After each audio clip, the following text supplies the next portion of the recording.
Hello everyone, welcome to learning science. आज का हमारा टॉपिक है ferromagnetism.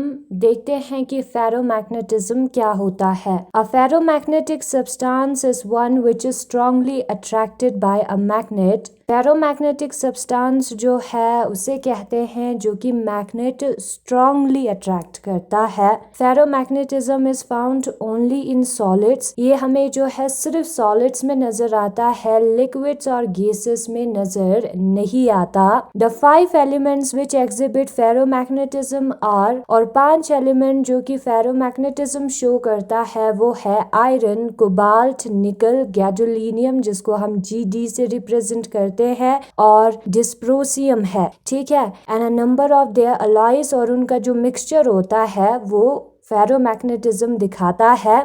For them susceptibility is positive। Ferromagnetic substance का susceptibility जब हम निकालेंगे तो पॉजिटिव होता है, और उनका जो रिलेटिव परमिएबिलिटी है वो बहुत ही ज्यादा होता है यूनिटी से 1 के कंपैरिजन में। अगर फेरोमैग्नेटिक सब्सटेंस को हम हीट करेंगे तब क्या होता है, जब हम फेरोमैग्नेटिक सब्सटेंस को हीट करते हैं तो उसका जो ससेप्टेबिलिटी है वो डिक्रीज होना स्टार्ट करता है, and at a certain critical temperature called Curie temperature, और एक खास टेम्परेचर पर जिसको हम क्यूरी टेम्परेचर कहते हैं, इट लूजेस इट्स फेरोमैग्नेटिज्म। ये अपना फेरोमैग्नेटिज्म लूज करता है और वो बन जाता है पैरामैग्नेटिक सब्सटेंस। ठीक है, all ferromagnetic are basically paramagnetic. जितने भी फेरोमैग्नेटिक है वो पैरामैग्नेटिक होते हैं, क्यूरी टेम्परेचर पर बन जाते हैं, लेकिन जितने भी पैरामैग्नेटिक सब्सटेंस है वो फेरोमैग्नेटिक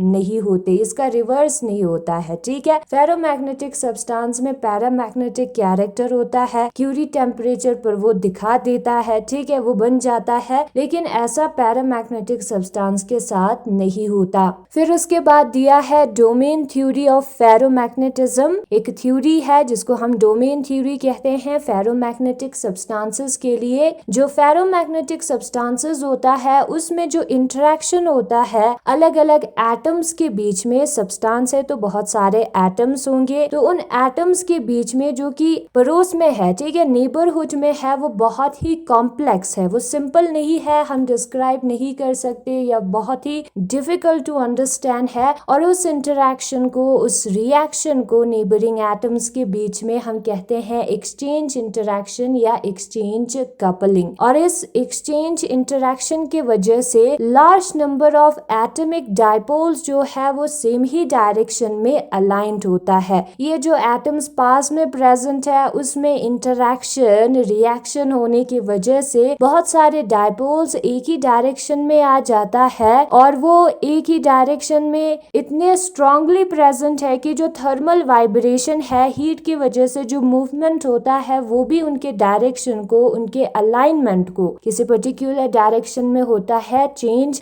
नहीं कर सकता है। तो जो स्मॉल रीजन्स जिसमें जितने भी एटम्स है उनका मैग्नेटिक मूवमेंट होता है सेम डायरेक्शन में, उसे हम डोमेन्स कहते हैं। ठीक है, इन्हीं स्मॉल रीजन्स को जिसमें एटम्स का सेम मैग्नेटिक मूवमेंट होता है उसे डोमेन्स कहते हैं। ये हिस्सा जो है एक डोमेन रिप्रेजेंट करता है, ये वाला हिस्सा दूसरा डोमेन रिप्रेजेंट करता है, मतलब कि इसके अंदर जितने भी एटम्स होंगे वो नीचे के डायरेक्शन में होंगे। यहाँ पर मैं दिखा देती हूँ, सपोज ये हमारा सब्सटेंस है, ठीक है, तो ये जो है डोमेन्स क्रिएट हुआ है, ये रीजन्स को मैं कहूंगी डोमेन्स। इनको डोमेन्स क्यों कहते हैं, क्या है प्रॉपर्टी डोमेन्स में, ये जो डोमेन है उसमें जितने भी नंबर ऑफ एटम्स है वो एक ही डायरेक्शन में होंगे, उनका डायपोल मूवमेंट का डायरेक्शन। इसमें जितने भी नंबर ऑफ एटम्स है, सब्सटेंस है तो बहुत सारे एटम्स होंगे, उनका डायरेक्शन सेम ही होगा। ठीक है, और इस रीजन में जितने भी एटम्स है उनका डायरेक्शन इस एरो के डायरेक्शन में होगा, डायपोल मूवमेंट का। तो इसलिए ये एक डोमेन हुआ, ये 2, ये 3 उसी तरीके से कंटिन्यू होता जाएगा, तो इसको हम कहते हैं डोमेन्स। ठीक है, डोमेन्स क्रिएट होता है नेबरिंग एटम्स के बीच में एक्सचेंज इंटरेक्शन की वजह से। These domains are supposed to exist through out the magnetic material, और ये पूरा मैग्नेटिक मटेरियल में हमें नजर आएगा। यहाँ पर फिगर में भी दिया है, each atom shows total magnetic movement of the domain, और यहाँ पर ईच एरो, ये जो एरो है वो इस डोमेन का टोटल मैग्नेटिक मूवमेंट दिखा रहा है। इस डोमेन में जितने भी एटम्स है उसका टोटल मैग्नेटिक मूवमेंट ये एरो दिखा रहा है, वही यहाँ पर कहा है। A domain has a volume of order 10⁻⁻² centimetre cube. इसका वॉल्यूम जो है 10⁻⁻² या 10⁻⁻6 सेंटीमीटर क्यूब होता है, यानी कि 1/100 सेंटीमीटर क्यूब बहुत ही छोटा वॉल्यूम है, ठीक है, या 1/10⁻6 centimetre cube and may contain about 10⁻16 और more atomic dipoles। और एक डोमेन में जो है 10⁻16 यानी कि 10 के बाद 16 जीरो या उससे ज्यादा एटमिक डायपोल्स होता है, यानी कि एटम्स होता है, क्योंकि हर एटम का एटमिक डायपोल होगा, ठीक है। जो फेरोमैग्नेटिक सब्सटेंस है वो इंट्रिंसिकली मैग्नेटाइज होता है इवन इन द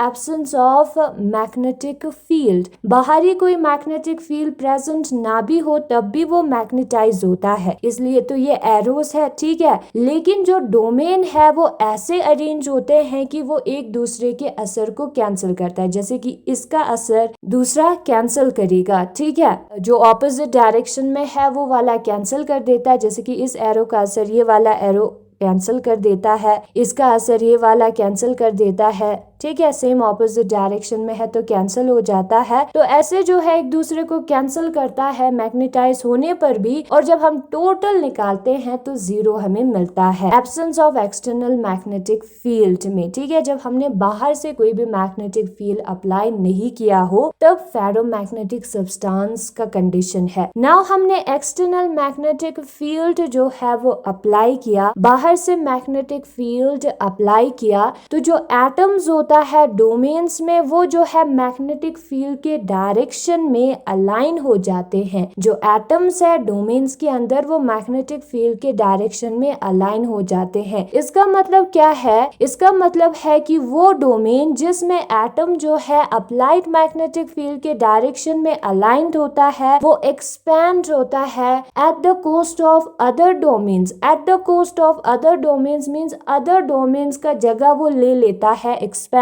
होकर जो डोमेन एक्सटर्नल फील्ड के डायरेक्शन में है, ठीक है, जो कि अलाइन नहीं है उनका जगह जो है जो डोमेन एक्सटर्नल फील्ड के डायरेक्शन में है वो ले लेता है, ठीक है। वही यहाँ पर कहा है और पूरा जो एटम है वो एक्सटर्नल फील्ड के डायरेक्शन में आ जाता है। ये हमारा अलग अलग डोमेन है जिसका डायरेक्शन अलग होगा, टोटल मैग्नेटिक डायपोल मूवमेंट अलग होगा, ठीक है, ये एरो दिखाता है। अब हमने एक्सटर्नल मैग्नेटिक फील्ड अप्लाई किया, बाहर से मैग्नेटिक फील्ड अप्लाई किया जो कि इस डायरेक्शन में है, तो इस डायरेक्शन में कौन सा डोमेन है? ये वाला डोमेन जो है वो एक्सपेंड होगा। क्या होगा? एक्सपेंड होगा, फैल जाएगा, ठीक है। बाकी सारे डोमेन के कोस्ट पर, यानी कि बाकी सारे डोमेन छोटे हो जाएंगे, उनका जगह ये छोटा वाला ये जो सेम डायरेक्शन में डोमेन है वो ले लेगा, और सारे जो चीजें हैं, सारे जो एटम्स है वो एक्सटर्नल फील्ड के डायरेक्शन में आ जाएंगे, सारे जो डायपोल है वो एक्सटर्नल फील्ड के डायरेक्शन में आ जाएंगे। वही यहाँ पर कहा है at low external magnetic field. जब एक्सटर्नल मैग्नेटिक फील्ड जो हमने अप्लाई किया है वो कमजोर होता है तो एटम्स आर पार्शियली अलाइंड, तो एटम्स जो है पार्शियली अलाइंड होता है, लेकिन जैसे ही strength of magnetic field increase होता है alignment and size of domain also increases. जो अलाइनमेंट और डोमेन का साइज है वो भी इंक्रीज होता है। मतलब कि अगर वीक है तो कुछ ऐसे प्रेजेंट होगा, एक्स एक्सिस की तरफ नहीं होगा, ठीक है। जब स्ट्रॉन्ग हो जाएगा तो डायरेक्टली उसी डायरेक्शन में आ जाएगा और डोमेन का साइज इंक्रीज भी होगा। जैसे कि मैंने पहले कहा था एक्सपेंड होता है at very high magnetic field. अब मैग्नेटिक फील्ड जो है वो बहुत ही ज्यादा है तो उस वक्त all the domains get align in the direction of applied magnetic field. जितने भी डोमेन्स है वो अप्लाइड मैग्नेटिक फील्ड के डायरेक्शन में अलाइन हो जाता है and there is no further increase in the magnetisation, और उससे भी ज्यादा मैग्नेटाइजेशन होता ही नहीं है। सारे डोमेन्स चले जाते हैं मैग्नेटिक फील्ड के डायरेक्शन में और उसके बाद फर्दर इंक्रीज नहीं होता मैग्नेटाइजेशन में जब मैग्नेटिक फील्ड बहुत ज्यादा हो। ठीक है, on decreasing the magnetic field, now सारे एक ही डायरेक्शन में आ गए, हमने मैग्नेटिक फील्ड को डिक्रीज किया, all the domains do not return to their original position, original state। तो डोमेन्स जो है जैसे पहले प्रेजेंट है वैसे होना चाहिए, क्योंकि हमने मैग्नेटिक फील्ड को डिक्रीज किया, तो ऐसा नहीं होता है, ओरिजिनल स्टेट में नहीं चले जाते हैं। when the magnetization field is reduced to zero, ना हमने मैग्नेटाइजेशन फील्ड को जीरो ही कर दिया, डिक्रीज ही नहीं, बस हटा ही दिया। ठीक है, तो उस वक्त the sample still have some magnetism, sample के अंदर कुछ मैग्नेटिज्म रह जाता है, and the magnetism retain by the sample is called residual magnetism. तो जो मैग्नेटिज्म इस सैंपल में है उसको हम कहते हैं रेजिडुअल, जो रह जाता है उसे कहते हैं residual magnetism. As the temperature of the material is raise, जैसे हम इस मटीरियल का नाउ टेम्परेचर इंक्रीज करें, उसको गर्म करें, ठीक है, तो इंटरनल एनर्जी इंक्रीजेस, उसका एनर्जी ज्यादा होगा। This increase in internal energy cause all atom to break loose from their neighbour, और इस इंक्रीज के वजह से जो नेबरिंग एटम्स है उससे वो लूज हो जाएगा। ठीक है, उसके साथ कोई कनेक्शन नहीं रहेगा। And at a particular temperature, और एक खास टेम्परेचर पर, जिसको हम क्यूरी टेम्परेचर कहते हैं, इंक्रीज किया है हमने टेम्परेचर को क्यूरी टेम्परेचर तक। ठीक है, ऑल द